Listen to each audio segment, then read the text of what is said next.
Comenzamos en estas charlas que vamos a dedicar durante este mes de junio para hablar del corazón de Jesús, un tema que es absolutamente esencial al culto, el corazón de Jesús, que es el tema de la reparación de nuestros pecados. Hay algo que pertenece a la experiencia de todo ser humano. Es imposible amar a una persona, da igual qué tipo de amor, el amor de amistad, el amor de enamoramiento esponsal. En todos los casos es imposible amar a una persona sin desear que ésta me ame a mí, corresponda a mi amor. Y todos hemos experimentado que cuando nuestro amor no es correspondido, sufrimos. Pues esto también es aplicable al corazón de Dios. Cuando Cristo le revela a Santa Margarita su corazón, justamente lo que nos revela es esto. Estamos muy acostumbrados a decir de Dios, con la filosofía griega, que es la que más ha influido en nuestra cultura, que Dios es impasible, porque si no, no sería perfecto. Y esto es verdad. Pero también Dios es perfecto en la cualidad que es más esencial de Dios, tal y como nos lo explica la Biblia, el Nuevo Testamento, en concreto San Juan. Dios es amor. Y por lo tanto, una cualidad del amor, que tiende siempre a hacer de dos cosas una sola, es el deseo de ser amado. Los evangelios, toda la Biblia, ya en el Antiguo Testamento, y muy especialmente cuando habla de los afectos del Verbo encarnado, de Jesús, insisten mucho en ese deseo de ser amado que tiene Jesús, en esa sed. Y la revelación del corazón a Santa Margarita, incluso profundizando en eso que ya está revelado en el Evangelio, nos dice y nos recuerda que el amor de Jesús es un amor herido por nuestros pecados. Esto hay que matizarlo bastante cuando hablamos de una herida en Dios. La herida de amor en los hombres muchas veces está mezclada con el rencor. Terminamos, podríamos decir, odiando a aquellos que no nos corresponden en el amor. Esto hay que negarlo completamente en el corazón de Jesús. Es importante esta matización, por otra parte, obvia y de sentido común. Pero es cierto que cuando Dios nos ama, experimenta de una manera misteriosa, pero real, tal y como se nos ha revelado, un sufrimiento en su corazón. Cuando los papas nos hablaron de la reparación, tenemos que acudir a un documento que es como la gran referencia en este tema de la reparación, que es una encíclica que escribió en el año 1928 el Papa Pío XI, titulada Miserentissimus Redentor. Ya saben todos que las encíclicas de los papas se citan por las dos primeras palabras del documento, normalmente citadas en latín. Esas palabras significan redentor, sumamente misericordioso, muy misericordioso. Y por lo tanto nos hablan de ese deber y esa necesidad que tenemos los cristianos de reparar nuestros pecados. El Papa Pío XI dice que los dos deberes más fundamentales de la espiritualidad del corazón de Jesús son la consagración y la reparación. Y es algo que se justifica de manera muy sencilla, porque por una parte, si Dios nos ha revelado su amor y nos ha revelado cómo Él nos ama con todo su ser de Dios, eso exige una respuesta por nuestra parte, que es el deseo de entregarnos nosotros a Él con todo el corazón, con todo nuestro ser. El amor de Dios es infinito, eterno, total, y nuestra respuesta a ese amor debe ser también proporcional a ese amor infinito y eterno de Dios para cada uno de nosotros. Por otra parte, existe el pecado, es decir, la ofensa a ese amor, y por lo tanto, la realidad del pecado nos sitúa también ante un deber de amor y de justicia, que es el reparar. La justicia y el amor aquí van de la mano. Por una parte, si uno hace algún mal, tiene obligación moral de repararlo. Sería ridículo decir que yo me he arrepentido de robar si no estuviese dispuesto a devolver lo que he robado. Pues lo mismo también, en este caso, cuando uno sabe y es consciente de haber introducido un desorden, el desorden del mal en el mundo, uno quiere poner un amor, un plus de amor que compensa ese mal que es consecuencia de mi pecado.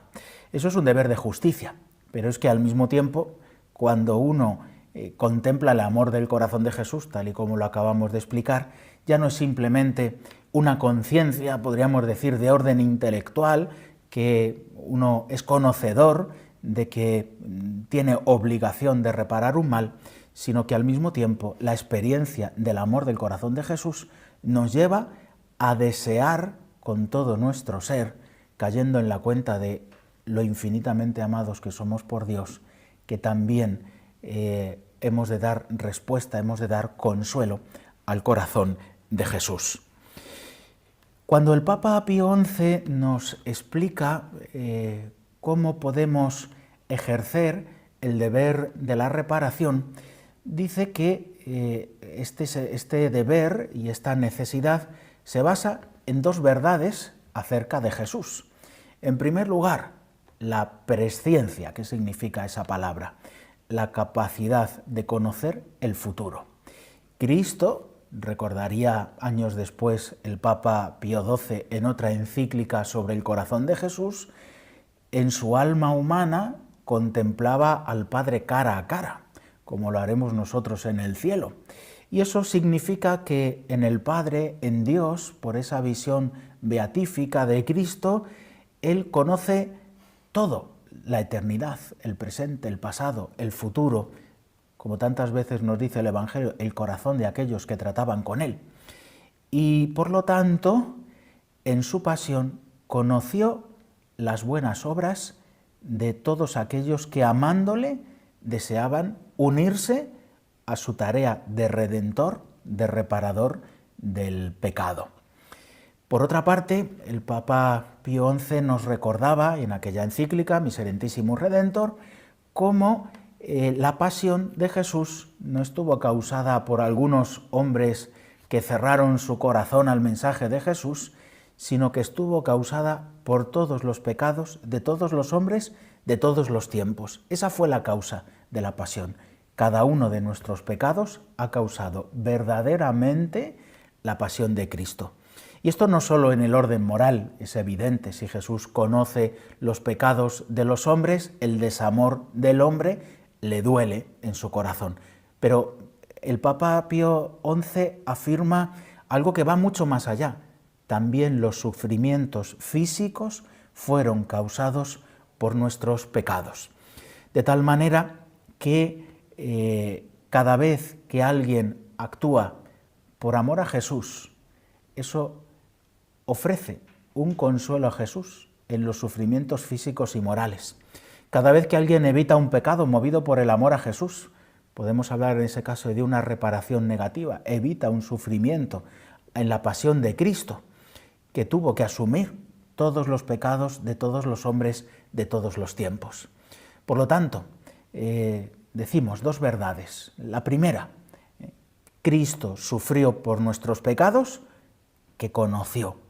Y la reparación implica evitar esos pecados o compensar con obras buenas que Jesús conoció, por ejemplo, en la oración del huerto de Getsemaní, en el que experimentó el consuelo de toda la Iglesia, de todos los hombres, de todos sus seguidores, de todos los tiempos, y que aliviaron su pasión, especialmente en ese momento, como nos dice el evangelista Lucas, un ángel que le presentaba esas oraciones y lo confortaba, pero también en todos los momentos de la pasión, como experimentó el consuelo allí presente de la Virgen María, de aquellas mujeres de Jerusalén, de la Verónica. Todas esas imágenes nos hablan de cómo nuestra vida puede consolar al corazón de Jesús, aunque en el tiempo, aunque no seamos contemporáneos de Jesús en su vida mortal, sí en su vida eterna, porque Él está presente junto a nosotros siempre.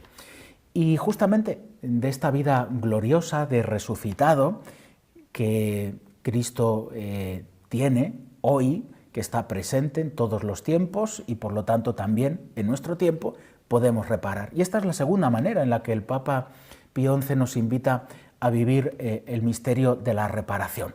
Pero aquí nos encontramos con una pregunta: ¿y Cristo resucitado puede sufrir? Hay dos respuestas. En primer lugar, Cristo resucitado, lo contemplábamos no hace muchos días en la fiesta de la Ascensión, es la cabeza del cuerpo místico de su Iglesia. Y entre Cristo y su Iglesia hay una unidad, de tal manera que cuando Jesús resucitado, ya es el resucitado, aparece en el camino de Damasco a San Pablo, le pregunta esto: Saulo, Saulo, ¿por qué me persigues? Es decir, que Jesús siente como propio lo que se hace a su Iglesia. Dice el Papa Pío XI, Jesús sigue sufriendo en su cuerpo místico, que es la Iglesia. Pero podemos preguntarnos más allá: ¿cómo afecta este sufrimiento de la Iglesia a este Jesús que está vivo, glorioso, resucitado y cuya humanidad goza plenamente de la gloria de Dios, ahora que está en el cielo por la ascensión? Es una tarea bastante difícil de explicar, pero podemos acudir a dos textos de la Sagrada Escritura. El primero es Hebreos 4:15, donde se nos habla justamente de esta verdad. Cristo ha entrado en el santuario del cielo, es el lenguaje de la carta a los hebreos, que ve el cielo como un gran templo de la presencia de Dios, y en ese santuario vive intercediendo por nosotros desde la cercanía con los hombres. Y dice la carta a los hebreos: no tenemos un sumo sacerdote que ofrece, intercede por los hombres, que sea incapaz de compadecerse de nuestras debilidades. En el lenguaje original griego es simpazos, es decir, padecer con. La traducción es bastante exacta. Por lo tanto, hay como una sintonía entre Cristo y aquellos a los que ama, y por lo tanto lo que nosotros hacemos de alguna manera le afecta. Los teólogos hablan de que Cristo tiene una felicidad infinita, lo que llamamos la beatitud, la bienaventuranza, como consecuencia de ver a Dios, pero es verdad que se añade un gozo, una alegría en el corazón de Jesús cada vez que alguien entra en esta bienaventuranza y disfruta de los méritos de su pasión, de su redención. Y por lo tanto, de esa manera, podríamos decir que aumenta la felicidad de Jesús. El Evangelio habla muchas veces de esa alegría que hay en el cielo por un pecador que se convierte, y al contrario, la privación de esa alegría, podríamos decir que es ese cuasi sufrimiento, quizá esta sea la palabra más adecuada, que hay también en ese Jesús que vive en el cielo. Ciertamente, el libro del Apocalipsis nos recuerda que ese Jesús glorioso que habla a su Iglesia, Apocalipsis 3:16, experimenta algo respecto a la actitud con la que le tratamos a Él en su vida gloriosa. Porque no eres ni frío ni caliente, te vomitaré de mi boca, dice Jesús. Habla de los sentimientos de su corazón ahora que Él está glorioso. Igual que la expresión a la que nos acabamos de aludir, Jesús glorioso le dice a San Pablo: ¿por qué me persigues? Es una expresión que denota en cierta manera sufrimiento y que le afecta lo que le afecta a los suyos. Bien, la Iglesia nos ha invitado a vivir fuertemente esta actitud de reparación, que es propia del que ama, y del que ama mucho y del que vive en sintonía con los sentimientos del corazón de Jesús. El Papa Pío XI decía que para arreglar el mundo, lo más importante son personas que se unan a Cristo, que se ofrece por amor, que entrega su vida. La salvación, la redención es esto, la plenitud del amor en un corazón humano. Y nosotros, uniéndonos al amor de Jesús, podemos y debemos consolar su corazón y reparar el mal en el mundo de la misma manera que Él lo hizo, ofreciendo sacrificios, ofreciendo nuestras buenas obras, elevando nuestra vida ofrecida por amor. Lo más importante de lo que podemos y debemos ofrecer a Dios es justamente esto, el amor. El valor de nuestras obras se mide por el amor que ponemos en ellas. Cuanto más amamos, más consolamos y reparamos al corazón de Jesús, más poder tenemos para reparar nuestros pecados. Pues os deseo un mes de junio en compañía y amor del corazón de Jesús, viviendo en esa unión de amistad, de intimidad con Él, que nos hace fecundos por nuestras obras, porque reparamos el amor del corazón de Jesús, y cercanos a ese Jesús que tanto nos ha amado y que espera nuestra respuesta de amor, un plus de amor especial por los momentos en los que nosotros u otras personas no le hemos amado.